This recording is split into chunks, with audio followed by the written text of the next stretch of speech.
حكي كينيسا إيشك مش أديك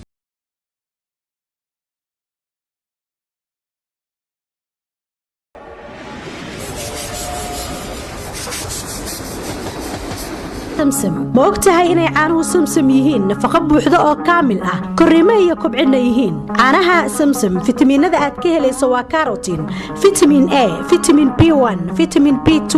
vitamin C vitamin D iyo vitamin E warshada iftiin caanaha ay soo saarto nafaqada calciumka ee ku jiro lagama helo caano kale waxayna u roo yihiin guud ahaan lafaha gaar ahaan ilkaha caanaha samsam waa nafaqo kaamil ah oo 99.9% waxtar u leh koritaanka caruurta da'da yar samsam waa labeen buuxda full cream oo vitamin ku dhameystiran yahay samsam waa caano run ahaan markaad cabtid aad habeenkii raaxo u riyoonaysid samsam waa caano aad firfircooni iyo caafimaadba ka helaysid oo dhakhtar iyo dawooyinba aad uga maarmaysid warshada iftiin waxay soo saartaa 26 nooc oo caano ah caano dhuuxa xoojiyo ku dhuuqsho lafaha iyo ilkaha ka doono warshada iftiin kaalayo cab oo dhalaankaagana siiso dhaqsaha u koreynay dhakhtar iyo dawooyinba iyagaad uga maarmi caanaha samsam haddaba ha moogaan caanaha